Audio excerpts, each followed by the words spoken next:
Welcome to the Longevity Protocol with Dr. Cristina Bosch and Dr. John A. Robinson. We'll be your guides to uncovering the secrets to optimal health, better sex, and happiness. From debunking aging myths to exploring the science behind what it means to live the Longevity Protocol, we'll dive into a wide range of topics. So, get ready for an exhilarating journey in what it means to live well and feel your very best at any age.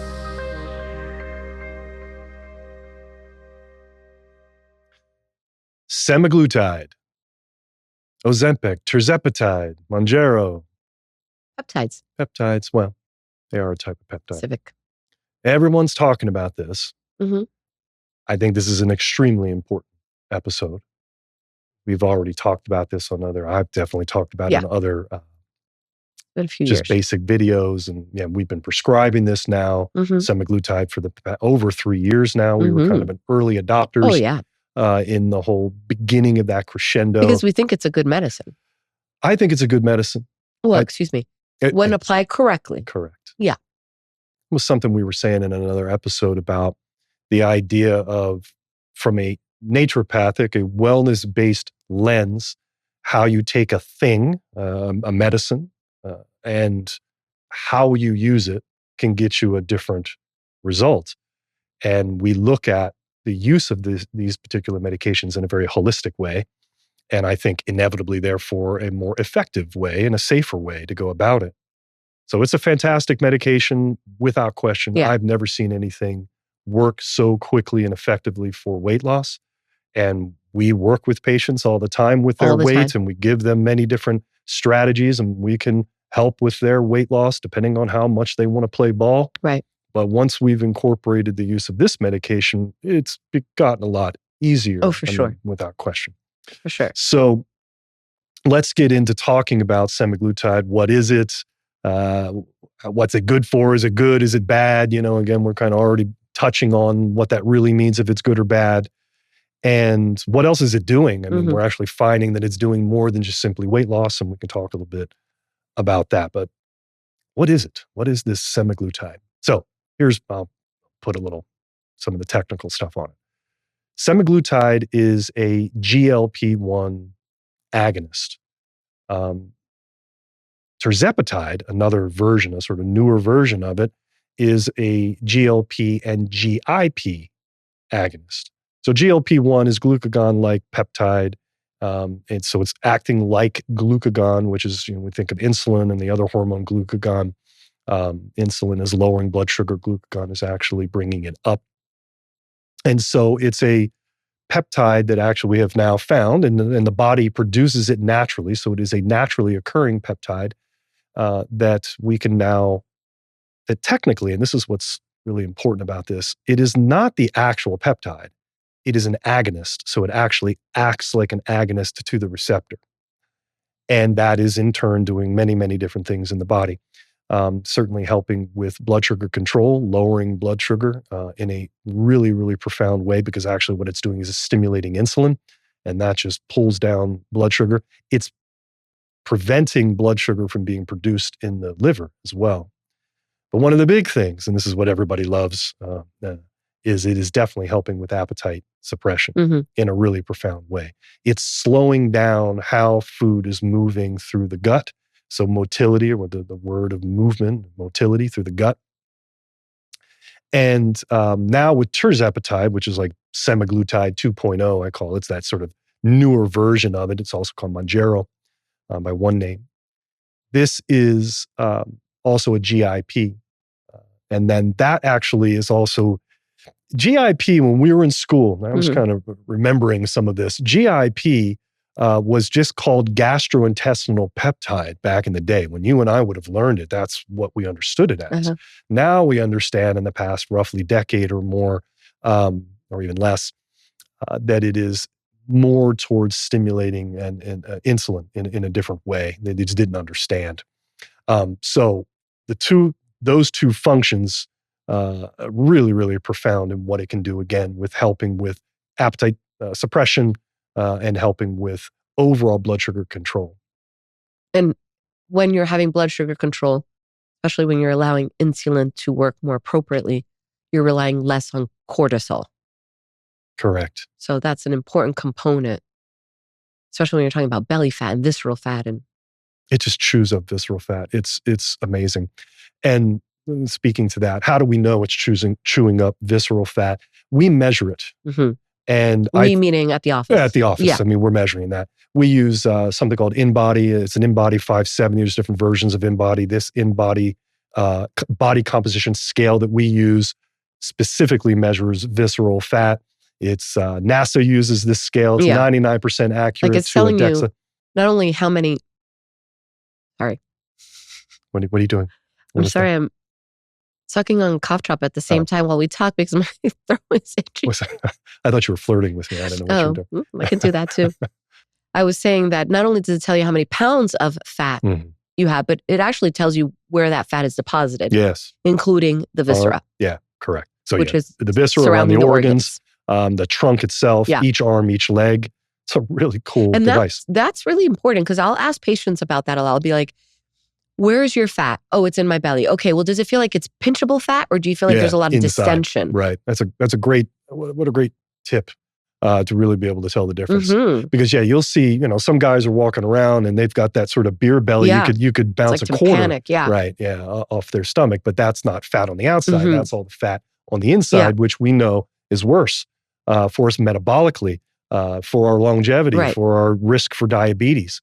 I mean, we can basically say insulin resistance or pre-diabetes is automatically there once there's a certain level of central fat, which that actually, I want to mention this before I forget.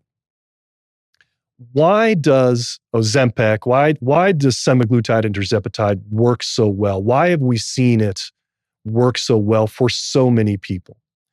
And this is something that you and I have talked about for years. We know that a massive percentage of Americans, probably more like now, about 1 in 3, are walking around pre-diabetic. They just don't know it, right? Their blood work is not bad enough to say you're full-blown diabetic. They're overweight, but they're just one step near diabetes. And that's so important because I see listed a lot on the internet when people have these profound opinions on the use of semaglutide. And some people are quite intense in their judgment of people using it for fat loss. And they say, save it for the diabetic. And I think, well, I mean, how can we even have almost such a prejudice about something like what kind of person deserves assistance in losing fat? The reality is most Americans are overweight and 1 in 3 are pre-diabetic. And obesity numbers in children are horrific. So they oscillate between 1 in 3 and 1 in 5. Right. So if you are helping someone who is not yet diabetic, and we are helping them, you're changing their life so that it's not just about the medication, then these are great tools. Absolutely. And don't get me started on that too. I mean, you just brought that up, so fine, I'll get started. The idea of rationing care. I mean, we live in America. Yes. And the first time we started really hearing this concept about rationing healthcare was with Obamacare. I mean, that's the first time we heard that. The idea of saying, well, is this I mean, they already do it in England. You are a statistic, you are a value amount of money based on whether or not you do or don't get a test, whether you do or don't get a certain procedure, on whether or not your life is worth it. And so, sometimes we see people go to this sort of... and what is it, actuaries? Yes, yeah. It's all actuaries, maths. Well, that's with like insurance, yeah. Well, but that's how policies are developed. Yes, correct. So... Actuary. What did you say, actuary? I don't know. It's actuary. It's an actuary table. That's what I said. Is it? I don't know. There's witnesses. Right. No, that's not what I said. Anyway. Actuary. Actuary tables. Yeah. Right. Stats. It's just simply coming down to a number.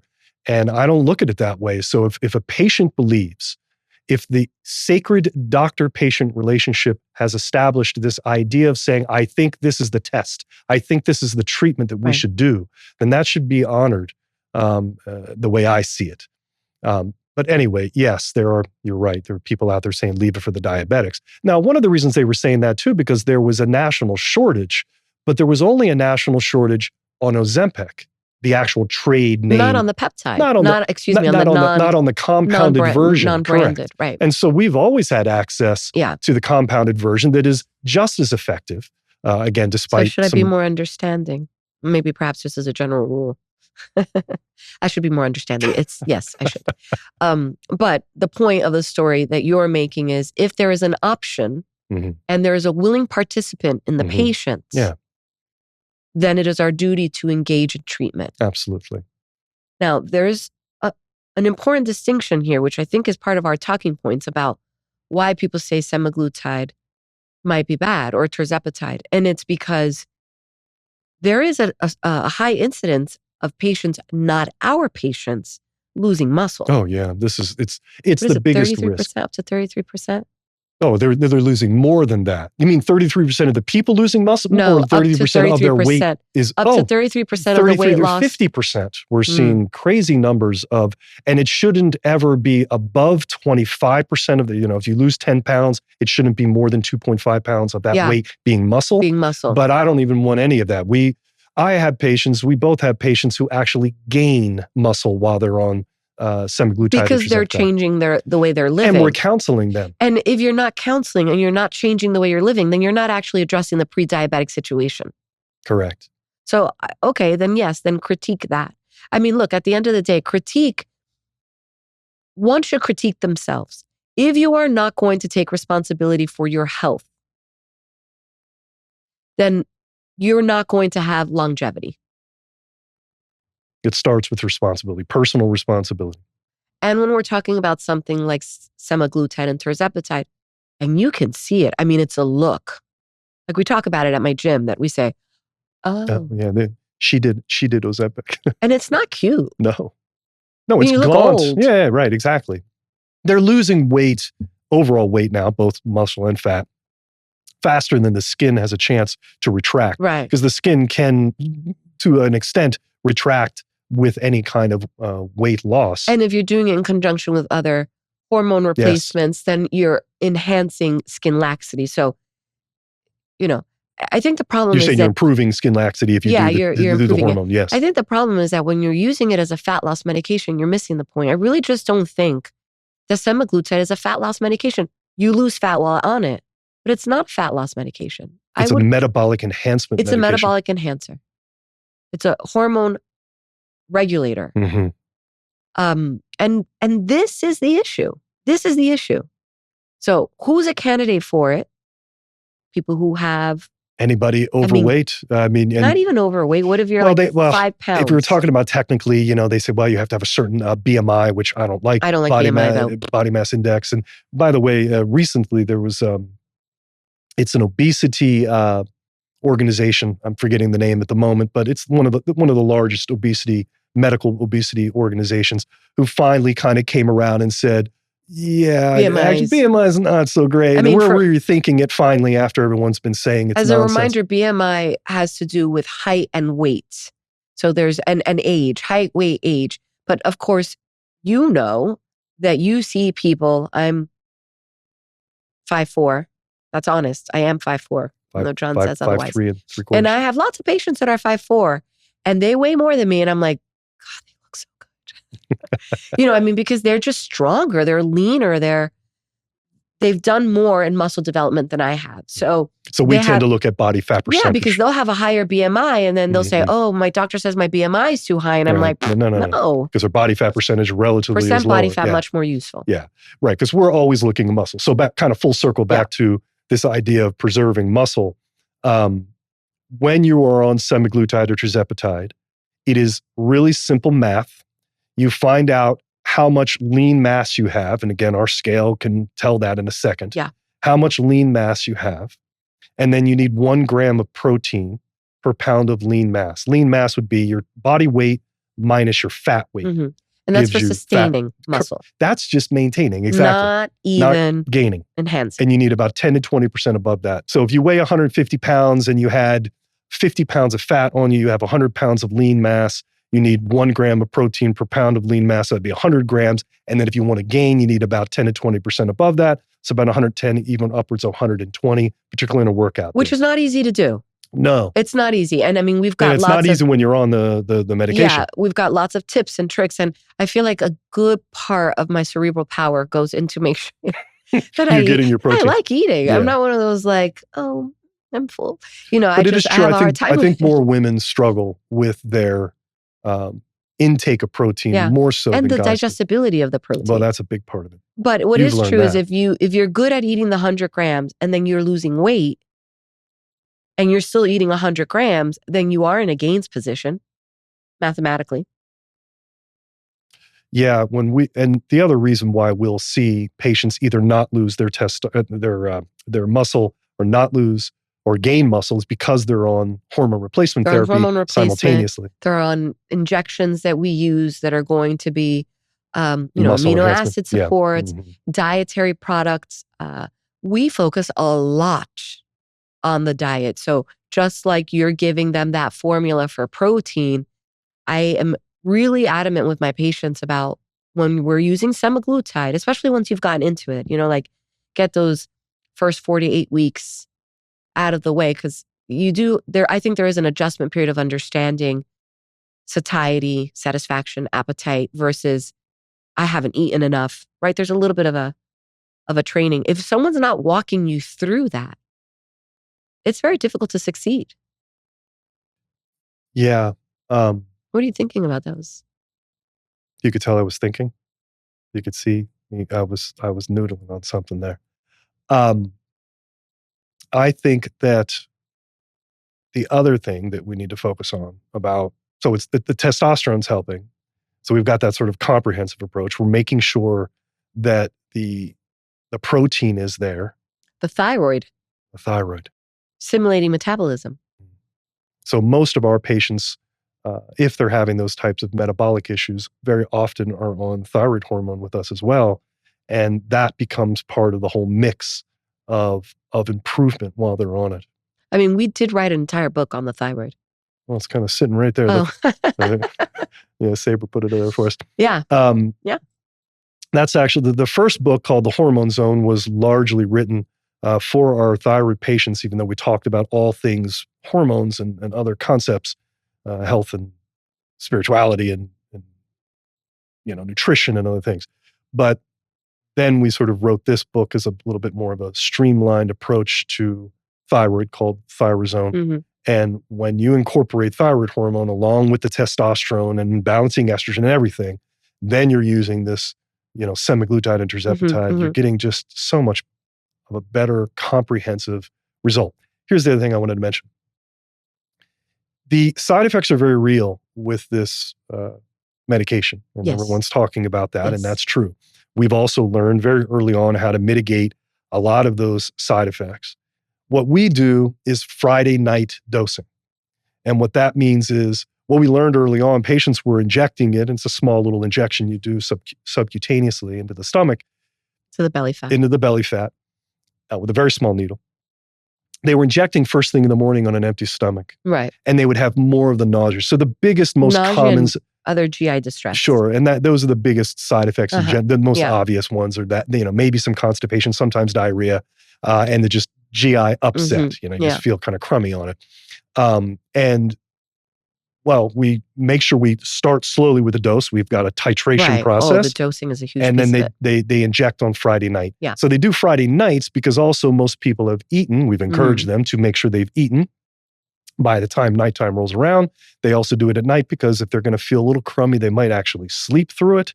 And then most people have Saturday off. So if they're going to feel a little bit crummy, they can put up with it on a Saturday, a day they have off. And just to clarify, that's not necessarily an ongoing experience. It's not necessarily with each injection. Not necessarily at all. We got many patients, especially as we start slow. We've got our starting doses. They have zero side effects. I mean, none. there's an adaptability. There's an adjustment. The body is very smart. So that's part of why we start so slow, so that we are reducing the incidence and severity of those symptoms. Right, and improving compliance. We want them to continue to do it. Improving compliance and also increasing the chance those side effects, if they present, will dissipate. Yep. And really, frankly, most of the time they just do. Mm-hmm. I'd say now the way we have figured it out in terms of dosing, the Friday night thing, maybe it's only about 1 in 10 who just will flat out say, I can't handle it almost at any Oh, dose. if that.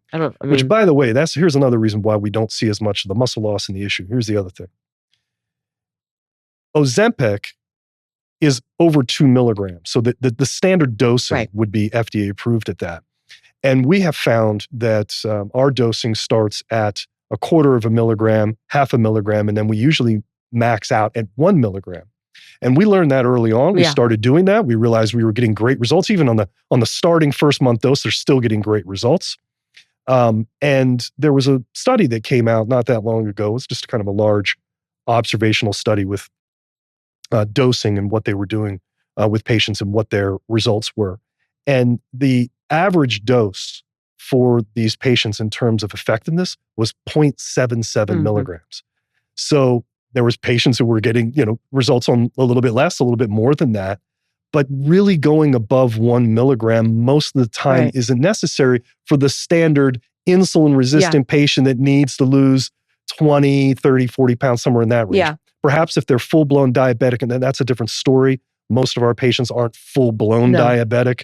We're catching them earlier on. Yeah, we're trying to practice prevention. Yeah, exactly. So we don't really have to go very high. No, and that's good, because more is not more. I have had a lot of patients actually that have come to see us at the office because their doctor doesn't want to go up on the dose. And I'm glad when they come, because oftentimes, the majority of the time, based on what you're saying, they don't need to go up on the dose. Very rarely is it a matter of going up on the dose. But what's important is that there's still a disconnect between the doctor and the patient. The doctor is saying, I'm not going up on your dose. The patient says, I need more. Well, why do you need more? So when the patients are coming to see us, then I'm really able to engage them in conversation to try to understand, well, where are the challenges in your success? Because going up on the dose is probably not the answer. It's going to be all this lifestyle modification. If you're losing muscle, it will be more difficult for you to continue to lose fat and sustain fat, especially if you're going to want to work down towards a maintenance dose. Mm-hmm. And most patients can get to that. I mean, people say, well, how long do I need to be on it? Most of our patients are on it, I'd say on average, around 3-4 months. They usually to reach their desired weight goals. Yeah. But a significant percentage of them will either cycle on and off of it, or use a maintenance dose kind of ongoing. Yeah, that's kind of what I meant. Then once 3 to 4 months of the maximum dose or whatever is effective for them, and then we have patients coming off of it too, to this maintenance dose, which is just a smaller amount, and that maintains things. One of the reasons why we've seen a lot of patients work with the maintenance dose and stay on that is because they feel better mentally and emotionally. Yeah. I wanted to talk about that real quick, because here's some of the other things that we see about these GLP-1 agonists, that they are affecting how people are feeling mentally and emotionally, usually for the positive.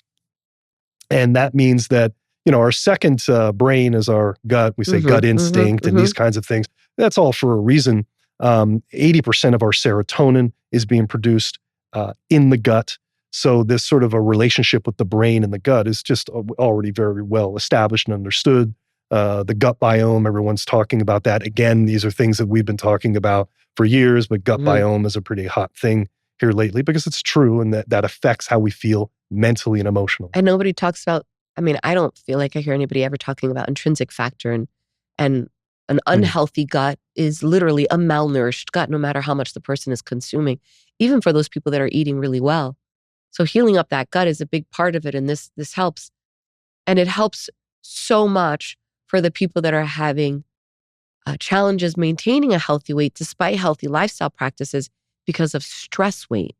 That visceral fat from stress, from cortisol being unchecked, that's very common. The other thing I wanted to say too, in terms of side effects, and this is something that, but back to this idea of the gut-brain axis and how these GLP-1 agonists are affecting that generally for the positive. I've just seen people say they just feel better. I think because their blood sugar is getting handled more regulated. God, it's more regulated, but also what it might be doing generally to the gut and how that affects the brain. But we've seen it the other way. In one of the other podcasts, we were talking about the the idea of sort of like what libido and sex means is sort of like the idea of ingesting life. And food is part of that. Yeah. And that's, and I know you love food and the sensuality of food. And that's all very important and interesting. It's just an interesting part of being human.